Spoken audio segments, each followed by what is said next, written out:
இது நமது கேப்டன் தொலைக்காட்சி செய்திகளை வழங்குவதற்காக சிதம்பரநாதன். முக்கிய செய்திகள். தமிழகம் மின்மிகை மாநிலமாக மாற்றப்பட்டுள்ளதாக பொய் மூட்டையை ஜெயலலிதா அவிழ்த்து விடுகிறார். கேப்டன் விஜயகாந்த் விமர்சனம்.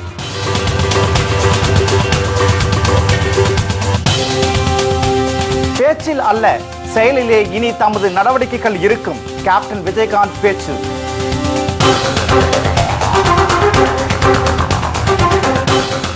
கேப்டன் விஜயகாந்த் தலைமையில் சேலத்தில் இன்று தேமுதிக ஆலோசனை கூட்டம். சட்டமன்ற வேட்பாளர்கள், மாவட்ட கழக செயலாளர்கள் மற்றும் முன்னணி நிர்வாகிகள் பங்கேற்க தலைமை கழகம் அறிவுறுத்தல்.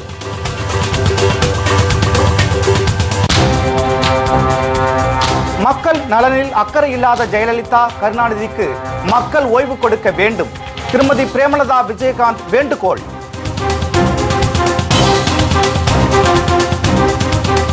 கேப்டன் ஆட்சியில் ஊழல் மூலம் அமைச்சர்கள் சேர்த்த கொள்ளை பணம் பறிமுதல் செய்யப்படும். வைகோ உறுதி.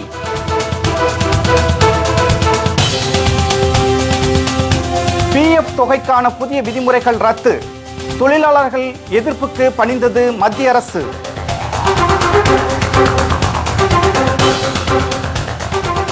விரிவான செய்திகள். தமிழகம் மின்மிகை மாநிலமாக மாற்றப்பட்டுள்ளதாக பொய் மூட்டையை ஜெயலலிதா அவிழ்த்து விடுவதாக கேப்டன் விஜயகாந்த் விமர்சித்துள்ளார்.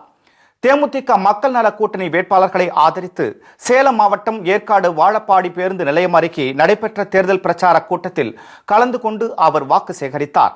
கெங்கவல்லி, ஆத்தூர், ஏற்காடு, சேலம் வடக்கு, சேலம் தெற்கு, சேலம் மேற்கு ஆகிய தொகுதிகளில் போட்டியிட உள்ள தேமுதிக, தமாக மக்கள் நல கூட்டணி வேட்பாளர்களை அறிமுகப்படுத்தி இவர்களுக்கு வாக்களிக்க வேண்டும் என கேட்டுக்கொண்டார்.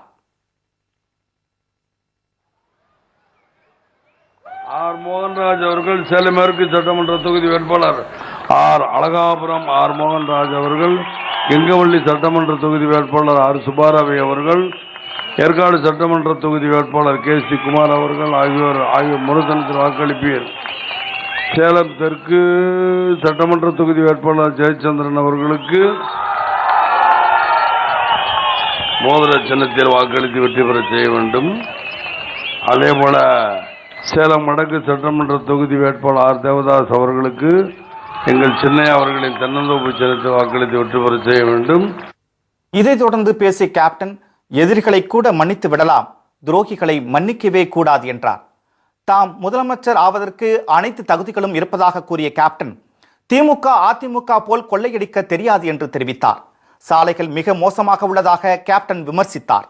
மேலும் முதலமைச்சர் ஜெயலலிதா குறித்தும் கடுமையாக விமர்சித்து கேப்டன் பிரச்சாரம் செய்தார். எதிரிகளுக்கு கூட மன்னித்து விடாது, துரோகிகளை மன்னிக்க மாட்டார். உண்மைதானே? ஏன் விஜயகாந்த் இதெல்லாம் சொல்றேன்னா, இவங்க எல்லாரும் சொல்றாங்க விஜயகாந்துக்கு என்னையா தெரியும், விஜயகாந்துக்கு என்ன முதலமைச்சராக இருக்கிற என்ன தகுதி இருக்கு, பெரிய வராது, எனக்கு தகுதி இல்லை, எனக்கு என்ன இருக்குது, எனக்கு ஒன்றும் தான். ஆனால் உங்களை போன்ற என்னால் கொள்ளையடிக்க முடியாது, பணங்களை கொள்ளையடிக்க முடியாது, பணத்தை திமுக அதிமுக என்னால் கொள்ளையடிக்க முடியாது. அந்த தகுதி உங்ககிட்ட இருக்கான என்கிட்ட கிடையாது. அந்த தகுதி உங்ககிட்ட இருக்கு. அதிமுக திமுக கிட்டே இருக்கு அந்த தகுதி, பணத்தை கொள்ளையடிக்கிற தகுதி உங்கள்கிட்ட தான் இருக்கு, என்கிட்ட. இதே வாழப்பாடியில் அப்போ கூட ரோடுக்கு மேலே இப்படியே கும்பிட்டாங்க எல்லாரும். என்னடானா கண்ணில் தூசிக்கிட்டு இருக்கிறாங்க இருக்க ஹெலிகாப்டர் பறந்ததில் நம்ம மேலேருந்து பார்த்துச்சு. அது பரவாயில்லையா, நம்ம தொண்டர்கள்லாம் நல்லபடியாக பார்க்கணும். ஆனால் இப்போ டன்னு சுற்றுது ஹெலிகாப்டர். அதோட ஒருத்தன் சவுண்டாக போனால் இங்கே வந்துக்கிட்டு இருக்கான் மேயர். ரோடா வந்தனே நானும் தான். இப்போ ஏன் அவசரத்தில் பண்ணணும், ரோடாக இருந்தால்தானே சவுண்டப்பன். நீ போகிற ரோடெல்லாம் குண்டும் குழிவாய் இங்கேயே மேயருங்கிற என்னுடைய வெக்கமாக உங்கள் நடிகர் சங்க மெம்பர்னு சொல்கிறீங்க, அவ்வளோ கேவலமாக இருக்குது பாருங்க. இல்லை எல்லாரும் நடிகர்களை பற்றி என்ன நினைப்பாங்க, உங்களை மாதிரி ஆள்களை எல்லாம் நாங்கள் மேயர் ஆக்கியிருக்கோமே, அப்போ என்ன நினைப்பாங்க, போன தடவை நான் கூட தான் பேசுகிறேன். ஆனால் மக்களுக்கு நீங்கள் வஞ்சகம் பண்ணிட்டீங்களே, மக்களுக்கு துரோகம் பண்ணுற யாரையும் விஜயகாந்த் மன்னிக்கவே மாட்டான். மன்னிக்கிறதுக்கு இந்த கூட்டணி கட்சி, அதாவது இந்த கூட்டணி கட்சியிலும் இடம் கொடுக்க மாட்டாங்க. அதனைத் தொடர்ந்து மேட்டூர், ஓமலூர், எடப்பாடி, வீரபாண்டி, சங்ககிரி ஆகிய தொகுதிகளில் போட்டியிட உள்ள வேட்பாளர்களை அறிமுகப்படுத்தி ஓமலூரில் பிரச்சாரம் மேற்கொண்டார். சட்டமன்ற தொகுதி வேட்பாளர் இளங்கோவன், சேலம் மேற்கு சட்டமன்ற தொகுதி வேட்பாளர் அழகாபுரம் ஆர் மோகன்ராஜ், மேட்டூர் சட்டமன்ற தொகுதி வேட்பாளர் ஈரா பூபதி அவர்கள் ஆகியோருக்கு முரசொலித்து வாக்களிப்பீர். எடப்பாடி சட்டமன்ற தொகுதி வேட்பாளர் தங்கவேல் அருவாள் சித்தியல் நட்சத்திரம் சின்னத்தில் வாக்களிப்பீர். சங்ககிரி சட்டமன்ற தொகுதி வேட்பாளர் செல்வகுமார் அவர்களுக்கு தென்னந்தோப்பு சின்னத்தில் வாக்களிப்பீர். வீரபாடி சட்டமன்ற தொகுதி வேட்பாளர் மோகன் அவர்களுக்கு கதிரவாள் சின்னத்தில் வாக்களிப்பீர். எங்களது சகோதரர் தொல் திருமாவளவன் அவர்களுக்கு மோதிர சின்னத்தில் வாக்களித்து வெற்றி பெற்று.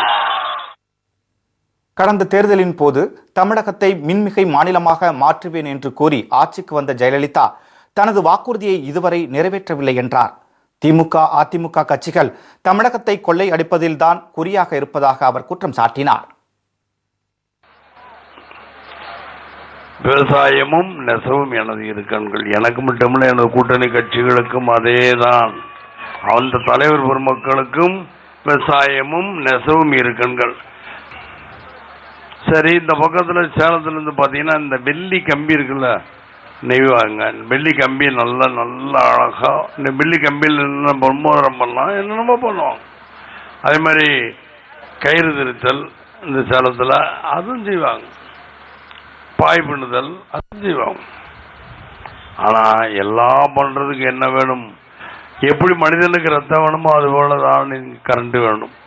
கரண்ட் இருக்கா? கரண்ட் இல்லை. ஏன் கிடையாதுன்னா பல பிரச்சனை இல்லை, இருக்கமாங்க. ஜெயலலிதா சொல்லுவாங்க, மின்மிகை மாநிலமாக ஆக்குவேன்.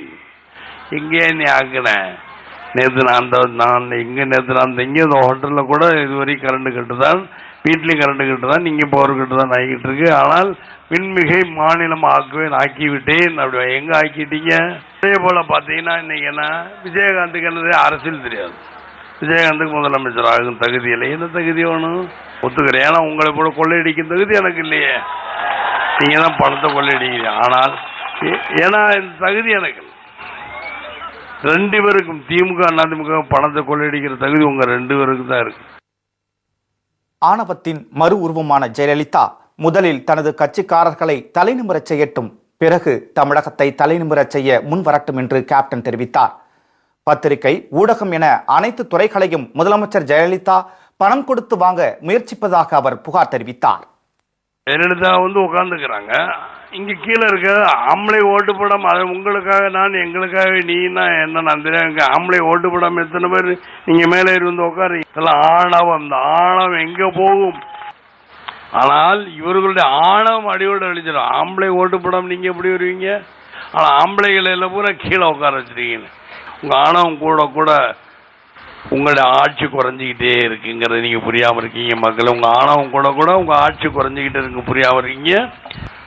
தயவு செய்து நீங்கள் எங்கள் கூட்டணி கட்சிகளுக்கு வாக்களித்து வெற்றி பெற செய்ய வேண்டும் என்று தலைமையிடம் கேட்டுக்கொள்கிறேன்.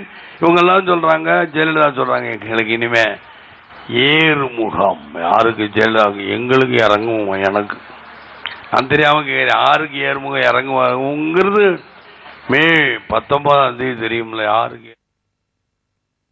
ராசிபுரம், சேந்தமங்கலம், நாமக்கல், பாமத்தி வேலூர், திருச்செங்கோடு, குமாரப்பாளையம் ஆகிய பகுதிகளில் போட்டியிட உள்ள தேமுதிக, தமாக மக்கள் நல கூட்டணி வேட்பாளர்களை ஆதரித்து நாமக்கல் பேருந்து நிலையம் அருகே இன்று மாலை 4 மணி அளவில் நடைபெறும் தேர்தல் பிரச்சார கூட்டத்தில் கேப்டன் விஜயகாந்த் எழுச்சுரை ஆற்ற உள்ளார்.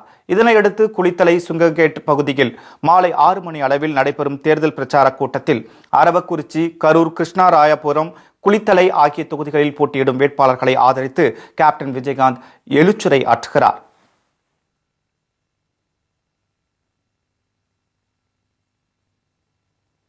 தேர்தல் சமயத்தில் ஆற்ற வேண்டிய பணிகள் குறித்து கேப்டன் விஜயகாந்த் தலைமையில் இன்று சேலத்தில் ஆலோசனைக் கூட்டம் நடைபெறவுள்ளதாக தேமுதிக தலைமை கழகம் அறிவித்துள்ளது. இது தொடர்பாக தலைமை கழகம் வெளியிட்டுள்ள அறிக்கையில், தேமுதிக சட்டமன்ற வேட்பாளர்கள், மாவட்ட கழக செயலாளர்கள் மற்றும் வழக்கறிஞர்கள் ஆலோசனைக் கூட்டம் சேலம் 5 ரோட்டில் அமைந்துள்ள KMP திருமண மஹாலில் காலை 9 மணி அளவில் கழக தலைவர் கேப்டன் விஜயகாந்த் தலைமையில் நடைபெறவுள்ளதாக தெரிவிக்கப்பட்டுள்ளது. இந்த கூட்டத்தில் மே 16ஆம் தேதியன்று நடைபெற இருக்கும் சட்டமன்ற தேர்தல் குறித்தும், வேட்பாளர்கள் பின்பற்ற வேண்டிய நடவடிக்கைகள், தேர்தல் சமயத்தில் ஆற்ற வேண்டிய பணிகள் குறித்து ஆலோசிக்கப்பட உள்ளதாக தெரிவிக்கப்பட்டுள்ளது. எனவே இக்கூட்டத்தில் சட்டமன்ற வேட்பாளர்கள், மாவட்ட கழக செயலாளர்கள் மற்றும் அந்தந்த சட்டமன்ற தொகுதிக்குட்பட்ட கழக வழக்கறிஞர் ஒருவரும் இந்த ஆலோசனைக் கூட்டத்தில் தவறாது கலந்து கொள்ள வேண்டும் என்று தேமுதிக தலைமை கழகம் கேட்டுக் கொண்டுள்ளது.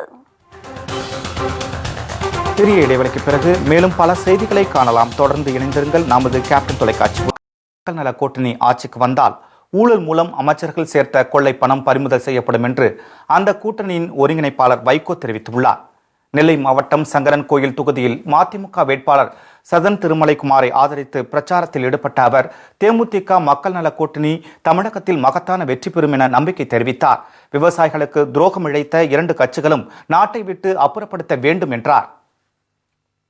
மதுவை ஒழிப்போம், நாங்க ஆட்சிக்கு வருவோம், டாஸ்மாக் கடைகள், ஒயின் ஷாப் எல்லாத்தையும் ஒழிப்போம். இந்த ஊருக்கு 2 பிரச்சனை தான். ஒன்று குடிதண்ணீர். இப்பொழுது 15 நாளைக்கு கூட ஒரு நாள் தண்ணி கிடைக்க மாட்டேங்குது. நாங்க ஆட்சிக்கு வருவோம், கேப்டன் முதலமைச்சர் ஆவார், 2 நாட்களுக்காவது தண்ணீர் கொடுக்க ஒரு முறை கொடுக்க ஏற்பாடு செய்யும். அடுத்து நெசவாளர் பிரச்சனை. 30 நாளும் நெசவாளர்களுக்கு, அது கைத்தறி நெசவானாலும் சரி, விசைத்தறி நெசவானாலும் சரி, அவர்களுக்கு பாதுகாப்பான சூழ்நிலை உருவாக்கப்படும். வாசுதேவநல்லூர் தொகுதியில் போட்டியிடும் இந்திய கம்யூனிஸ்ட் கட்சி வேட்பாளர் சமுத்திரக்கனியை ஆதரித்து பிரச்சாரத்தில் ஈடுபட்ட அவர், தாங்கள் ஆட்சிக்கு வந்தால் அதிமுக அமைச்சர்கள் ஊழல் மூலம் சேர்த்த கொள்ளை பணம் பறிமுதல் செய்யப்படும் என்று உறுதியளித்தார்.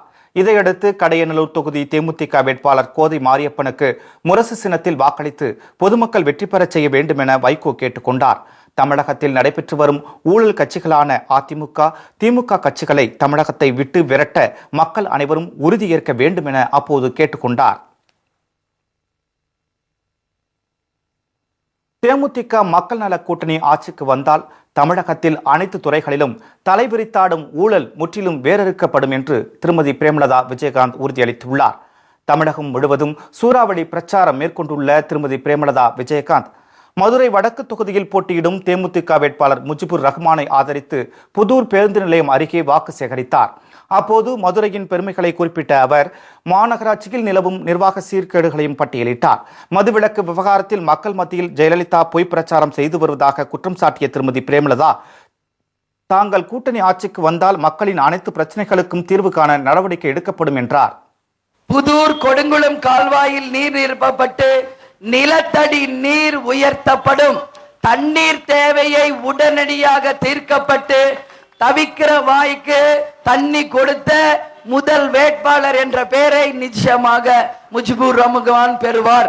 அதே போல இங்க காந்திபுரம், SR நகர், பாண்டியன் நகர், அழகர் நகர், மருதகுளம் ஆகிய பகுதிகளில் வாழும் மக்களுக்கு இன்னைக்கு வரைக்கும் பட்டா கிடைக்கல. உறுதியாக நமது வேட்பாளர் வெற்றி பெற்று வந்தால் யாருக்கெல்லாம் பட்டா கிடைக்கலையோ அவரே முன்னின்று அந்த பட்டாவை நிச்சயமாக உங்களுக்கு வாங்கி கொடுப்பார் என்ற வாக்குறுதியை 2வது வாக்குறுதியாக கொடுக்கிறேன். மாநகராட்சியில நடைபெறக்கூடிய ஊழல்கள் முற்றிலுமாக அகற்றப்படும். அதே போல பணிபுரியும் தினக்கூலி துப்புரவு பணியாளர்களை பணி நிரந்தரம் செய்யப்பட்டு மதுரை மாநகராட்சி முழுக்க சுத்தமான சுகாதாரமான மாநகராட்சியாக உறுதியாக நாங்க மாற்றுவோம். அதே போல இங்க இருக்கிற அனைத்து வார்டுகளிலும் பாதாள சாக்கடை, கழிவு நீர், அதே போல குடி தண்ணீர், அதே போல எல்லா வசதிகளையும், இதெல்லாம் பேசிக் நீட்ஸ், இதெல்லாம் ஒரு மாநகராட்சியில நிச்சயம் செய்யணும். சென்னைக்கு அடுத்த மிகப்பெரிய கார்பரேஷன் இது கூட இன்னைக்கு செய்யலன்னா இவங்களை பத்தி நம்ம வேற என்ன சொல்றது? நாம ஜெயிச்சு வந்தால் இவை நிச்சயமாக உங்களுக்கு செய்யப்படும். தேமுதிக மக்கள் நல கூட்டணி ஆட்சிக்கு வந்தால் தமிழகத்தில் அனைத்து துறைகளிலும் தலைவிரித்தாடும் ஊழல் முற்றிலும் வேறறுக்கப்படும் என்று திருமதி பிரேமலதா விஜயகாந்த் உறுதியளித்துள்ளார். மேலும் திமுக, அதிமுக ஆகிய ரவுடி கட்சிகளுக்கு மக்கள் முற்றுப்புள்ளி வைக்க வேண்டும் என கேட்டுக்கொண்டார். தமிழ்நாட்டில் 34 துறையிலையும் ஊழல். அதான் நான் போன வாட்டியே சொன்னல, பர்த் சர்டிபிகேட்ல இருந்து டெத் சர்டிபிகேட் வரைக்கும் எல்லாத்துலயும் ஊழல். அதனால ரமணா பாணியில ஆன்டி கரப்ஷன் போர்ஸ் என்ற ஒரு அமைப்பு அனைத்து இலாக்காக்களிலும் அமைக்கப்பட்டு வெளிப்படையான மக்களுக்கு நேர்மையான ஒரு ஆட்சி நிர்வாகத்தை நமது கேப்டன் அவர்கள் உறுதியாக கொண்டு வந்து எங்குமே லஞ்சம் ஊழல் இல்லை என்ற நிலையை நிச்சயமாக உங்களுக்காக உருவாக்குவோம். இளைஞர்களே, மாணவ மாணவிகளே, தாய்க்குலங்களே, புது வாக்காளர்களே, நல்ல மாற்றத்தை கொண்டு வந்து ஊழல் கட்சிகளை தமிழகத்தை விட்டு அகற்றி, ரெண்டு கட்சி ரவுடி கட்சி இன்னைக்கு எல்லா கவுன்சிலர் வெட்டிக்கிட்டு இருக்காங்க. நானும் பாக்குறேன் மதுரையில. ஏற்கனவே இருந்த திமுக ஆட்சியில எந்த அளவு மதுரையில் வன்முறை இருந்தது யாரும் மறந்திருக்க மாட்டீங்க. அதனால இந்த ரெண்டு கட்சியும் வேணாம். மக்களுக்கு அமைதி பூங்காவான தமிழ்நாட்டை உருவாக்குவோம். நிச்சயமாக கேப்டன் ஆட்சி இந்த முறை வரப்போகிறது. நிச்சயமாக உங்களுக்கு கொடுத்த வாக்குறுதியை நாங்கள் முன்னின்று நிறைவேற்றுவோம். தொடர்ந்து மதுரை மத்தியம் தொகுதிக்கு உட்பட்ட ஆரப்பாளையம், மாப்பாளையம் உள்ளிட்ட பகுதிகளில் தேமுதிக வேட்பாளர் சிவமுத்துக்குமாரை ஆதரித்து பிரச்சாரத்தில் ஈடுபட்ட அவர், இந்த தேர்தலின் மூலம் அதிமுக, திமுகவுக்கு மக்கள் ஓய்வளிக்க வேண்டும் என திருமதி பிரேமலதா விஜயகாந்த் கேட்டுக்கொண்டார். தமிழக சட்டப்பேரவையில் 110 விதியின் கீழ் அறிவிக்கப்பட்ட திட்டங்கள் எதையுமே முதலமைச்சர் ஜெயலலிதா நிறைவேற்றவில்லை என்று புகார் தெரிவித்தார். அதிமுக, திமுக இரண்டு கட்சிகளும் ரெண்டு விஷ செடிகள். இந்த இரண்டு கட்சிகளுமே தமிழ்நாட்டை விட்டு தூக்கி அறியப்பட வேண்டிய கட்சிகள் என்பதை முடிவு செஞ்சுதான் இந்த நல்லவர்கள் எல்லாம் சேர்ந்து ஒரு கூட்டணி அமைச்சிருக்கோம். 110 விதியின் கீழே அவங்க சட்டசபையில் உட்கார்ந்து பேசின அத்தனை வாக்குறுதிகளும் பொய்யான வாக்குறுதி தான். இதுல ஒரு வாக்குறுதி கூட உண்மையே இல்லை. இதுல அவங்க சொல்றாங்க, அம்மா சிமெண்ட் கொண்டு வந்த, அம்மா உணவகம் கொண்டு வந்த, அம்மா மருந்தகம் கொண்டு வந்த. அம்மா சிமெண்ட் நீங்க எல்லாரும் யாரோ ஒரு நாளைக்கு ஒரு மூட்டையாவது வாங்கியிருக்கீங்களா? ஒரே ஒரு மூட்டை யாருக்காவது கிடைச்சிச்சா? அம்மா மருந்தகத்துல யாராவது போய் ஃப்ரீ கொஞ்சம் கம்மி ரேட்ல மருந்து வாங்குனீங்களா? அம்மா உணவகத்துல போய் சாப்பிட்டா வயிறு டைஜஷன் ஆகுதா? அதுலயும் கூப்பனை வாங்கி அதையும் வித்துக்கிட்டு இருக்காங்க அவங்க கட்சிக்காரங்க. இதையடுத்து திருமங்கலம் தொகுதியில் போட்டியிடும் தேமுதிக வேட்பாளர் சீனிவாசனை ஆதரித்து பிரச்சாரம் மேற்கொண்ட திருமதி பிரேமலதா விஜயகாந்த் அதிமுக, திமுக ஆட்சிகளின் அவலங்களை பட்டியலிட்டு வாக்கு சேகரித்தார். மேலும் தொகுதியில் நிலவும் அடிப்படை வசதிகளை பட்டியலிட்ட அவர், அதிமுக அரசு திறந்து வைத்துள்ள மது கடைகளால் இளைஞர்கள், பெண்கள் உள்ளிட்ட அனைவரும் குடிக்கு அடிமையாகி அவர்களின் வாழ்க்கை கேள்விக்குறியாகிவிட்டதாக குற்றம் சாட்டினார். 50 வருஷம் 5 வாட்டி கலைஞருக்கு வாய்ப்பு கொடுத்தீங்க, 3 முறை ஜெயலலிதாக்கு வாய்ப்பு கொடுத்தீங்க. ஏதாவது ஒரு முன்னேற்றம் திருமங்கலத்துல நம்மால சொல்ல முடியுமா? ஏதாவது ஒரே ஒரு முன்னேற்றம்? இங்க எல்லாருக்கும் கவர்மெண்ட் பஸ் வருதா? வில்லேஜ் ஃபுல்லா நல்ல ரோடு வசதி இருக்குதா? நல்ல கவர்மெண்ட் ஆஸ்பத்திரி இருக்குதா? நல்ல ஸ்கூல்ஸ் இருக்கா? ரேஷன் பொருள் டைமுக்கு கிடைக்குதா? எதுவுமே இல்லை. தமிழ்நாடையே சுடுகாடு ஆக்கி விட்டாங்க. தெருவுக்கு 10 டாஸ்மாக் இருக்கா? தெருவுக்கு 10 டாஸ்மாக் இருக்குதா? அது ஒண்ணு மட்டும்தான் இங்க இருக்குது, வேற ஒண்ணுமே இல்லை. பரோட்டா கடை மாதிரி ஆயிடுச்சு. லைனா டாஸ்மாக், தண்ணி அடிச்சுட்டு அங்கே பரோட்டா கடையில சாப்பிடணும். இதான் நிலைமை. போதும், அவங்க 2 பேருக்கு ஓட்டு போட்டது. 2 பேரும் போய் ஓய்வு எடுக்கட்டுமே நிம்மதியா. வேண்டிய அளவு காசு சம்பாதிச்சிட்டாங்கல்ல. கேப்டன் தலைமையில ஒட்டுமொத்த இளைஞர்கள் காலம், இளைஞர்கள் சரித்திரத்தை உருவாக்க போகும் காலம், புதிய வரலாறை உருவாக்க போகும் காலம். இனி இந்த இளைஞர்கள் தான் தமிழக தலையெழுத்தை மாற்ற போகிறவங்க. இதனைத் தொடர்ந்து கள்ளுப்பட்டியில் வாக்கு சேகரிப்பில் ஈடுபட்ட திருமதி பிரேமலதா விஜயகாந்த் 50 ஆண்டுகளாக அதிமுக, திமுக கட்சிகள் செய்த ஊழல்களை பட்டியலிட்டார்.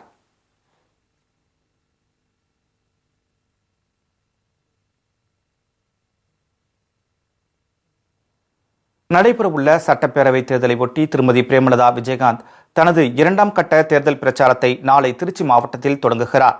திருச்சி மாவட்டத்திற்குட்பட்ட துவரங்குறிச்சி, மணப்பாறை பகுதிகளிலும், வீராளிமலை, அன்னவாசல் ஆகிய பகுதிகளில் நாளை பிரச்சாரத்தில் ஈடுபடுகிறார். இதனையடுத்து புதுக்கோட்டை, பெருங்கரூர் பகுதிகளிலும் அவர் பிரச்சாரத்தில் ஈடுபட உள்ளார். அதனைத் தொடர்ந்து 22ஆம் தேதி திருச்சி மாவட்டத்திற்கு உட்பட்ட புலிவளம், ஐயன்பாளையம் பகுதிகளிலும், திருச்சி மேற்கு பகுதிக்கு உட்பட்ட பாரதி நகர், கருமண்டபம் பகுதிகளிலும், திருவெரும்பூர் பகுதிக்கு உட்பட்ட கீழ்கல் கண்டார் கோட்டை மற்றும் காட்டூர் பகுதியிலும் திருமதி பிரேமலதா விஜயகாந்த் பிரச்சாரம் செய்கிறார். 23ஆம் தேதி தஞ்சாவூர் மாவட்டத்திற்கு உட்பட்ட வல்லம், தஞ்சாவூரிலும், ஒரத்தநாடு, பாப்பாநாடு பகுதியிலும் பிரச்சாரத்தில் ஈடுபடுகிறார். அன்று மாலையே பட்டுக்கோட்டை, மதுக்கூர், மன்னார்குடி, நீடாமங்கலம் பகுதிகளிலும் தேமுதிக வேட்பாளர்களை ஆதரித்து பிரச்சாரத்தில் ஈடுபடுகிறார். 24ஆம் தேதி கும்பகோணம், சோழபுரம், குத்தாலம், மயிலாடுதுறை, சீர்காழி, கொள்ளிடம் ஆகிய பகுதிகளிலும் திருமதி பிரேமலதா விஜயகாந்த் பிரச்சாரத்தில் ஈடுபட உள்ளார். இதேபோல 25ஆம் தேதி குறிஞ்சிப்பாடி தொகுதிக்கு உட்பட்ட குள்ளஞ்சாவடி, நடுவீரப்பட்டு, பன்ருட்டி தொகுதிக்கு உட்பட்ட நெல்லிக்குப்பம், புதுப்பேட்டையிலும், விருத்தாச்சலம், மங்களம்பேட்டை, திட்டக்குடி, பெண்ணாடம் ஆகிய இடங்களிலும் திருமதி பிரேமலதா விஜயகாந்த் பிரச்சாரத்தில் ஈடுபட உள்ளார். சிறிய இடைவெளிக்கு பிறகு மேலும் பல செய்திகளை காணலாம். தொடர்ந்து இணைந்திருங்கள். நமது கேப்டன். விடுதலை சிறுத்தைகள் கட்சியின் 2வது வேட்பாளர் பட்டியல் இறுதி செய்யப்பட்டுள்ளது. முறைப்படி அறிவிக்கப்படும். தமிழகம் முழுவதும் திமுக, அதிமுக ஆகிய கட்சிகள் வெளியிட்ட வேட்பாளர் பட்டியலில் இப்போது பலரை மாற்றம் செய்து வருகின்றனர். அதிலும் குறிப்பாக தேமுதிக, மக்கள் நல கூட்டணி, தமாக ஆகிய இந்த வெற்றி கூட்டணியின் வேட்பாளர்கள் அறிவிப்புக்கு பிறகு திமுகவும் அதிமுகவும் பல இடங்களில் வேட்பாளர்களை மாற்றி வருகிறார்கள் என்பது இன்றைக்கு பொதுமக்களின் கருத்தாக உள்ளது.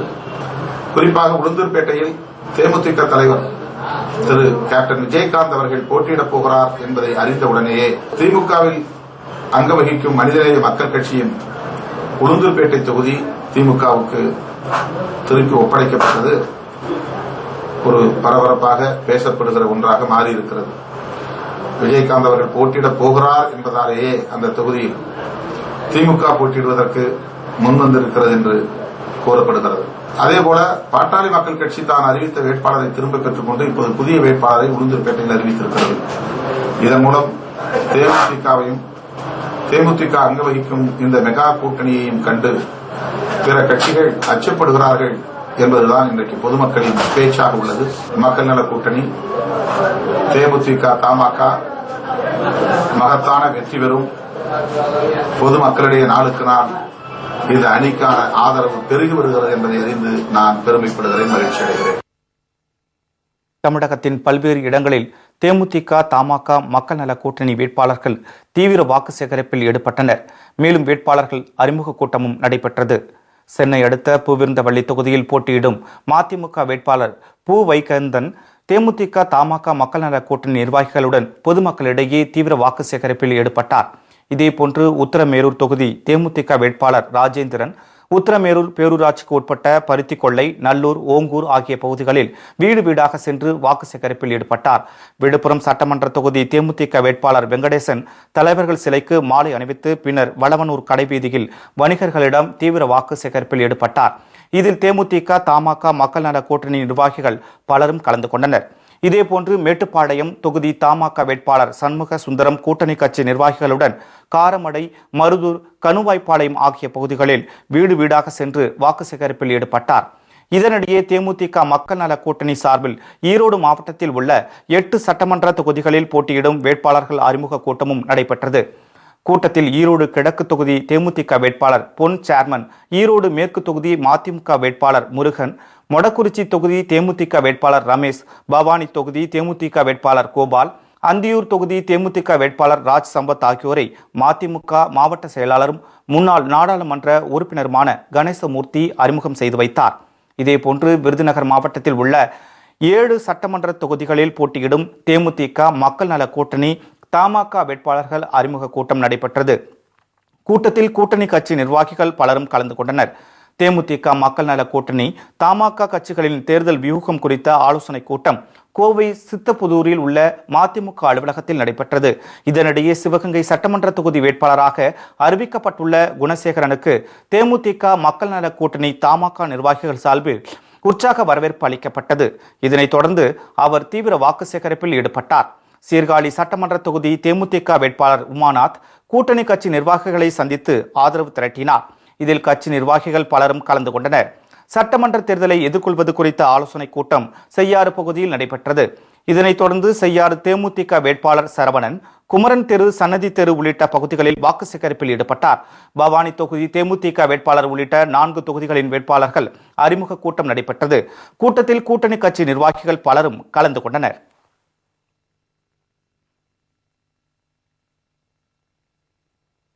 PF வட்டி தொகையை கட்டுப்படுத்தும் புதிய விதிமுறைகள் தொடர்பான அறிவிக்கையை மத்திய அரசு ரத்து செய்துள்ளது. தொழிலாளர்கள் நலன் கருதி வருங்கால வைப்பு நிதி திட்டத்தில் மாற்றம் கொண்டு வரப்படும் என்று மத்திய அரசு அறிவித்திருந்தது. அதன்படி மத்திய தொழிலாளர் நலத்துறை அமைச்சகம் கடந்த பிப்ரவரி மாதம் 10ஆம் தேதி ஒரு அறிவிக்கை வெளியிட்டது. அதில் தொழிலாளர் வைப்பு நிதி தொகையிலிருந்து 100% தொகையை எடுக்க பல்வேறு கட்டுப்பாடுகள் விதிக்கப்பட்டன. இதையடுத்து புதிய தொழிலாளர் வைப்பு நிதி திட்டத்தை கைவிடக் கோரி நாடு முழுவதும் மீண்டும் போராட்டங்கள் நடைபெற்றன. போராட்டங்கள் தீவிரமடைந்துள்ள நிலையில் PF பணத்தை எடுப்பதில் கட்டுப்பாடுகளை விதிக்கும் மத்திய அரசின் அறிவிக்கையை ரத்து செய்ய முடிவு செய்திருப்பதாக மத்திய அமைச்சர் பண்டாரு தத்தோரேயா அறிவித்துள்ளார். PF பணத்தை கையாள்வதில் பழைய நடைமுறையே தொடரும் என்றும் அவர் கூறியுள்ளார். நாட்டில் நிலவும் தண்ணீர் பற்றாக்குறையை தீர்க்க தீவிர நடவடிக்கை எடுக்கப்படும் என்று பிரதமர் நரேந்திர மோடி உறுதியளித்துள்ளார். தேசிய மாணவர் படை, தேசிய சேவை அமைப்பு உள்ளிட்ட அமைப்புகளின் செயல்பாடுகளை பிரதமர் மோடி டெல்லியில் ஆய்வு செய்தார். அப்போது பேசிய அவர், நாட்டின் பல்வேறு மாநிலங்களில் தண்ணீர் பற்றாக்குறை ஏற்பட்டுள்ளதாகவும் இது மிகவும் முக்கியமாக பிரச்சனை என்றும் தெரிவித்துள்ளார்.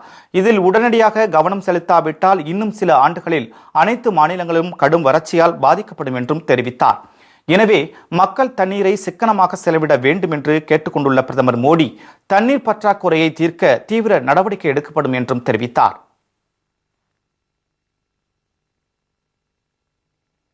ஈரோட்டில் உரிய ஆவணங்களின்றி கொண்டுவரப்பட்ட 30 சவரன் தங்க நகைகள் பிரபல நகைக்கடை ஊழியரிடம் இருந்து பறிமுதல் செய்யப்பட்டது.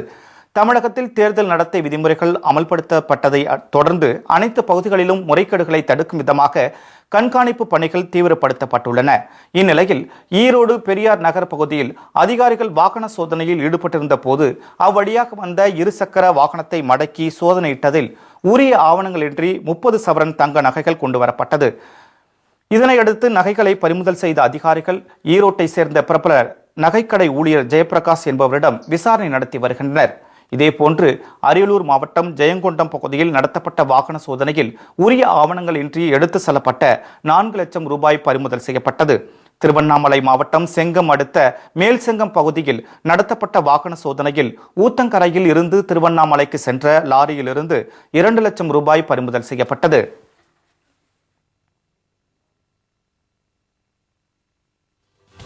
இத்துடன் இந்த செய்தி தொகுப்பு நிறைவு பெறுகின்றன. உண்மை செய்திகளை உள்ளது உள்ளபடி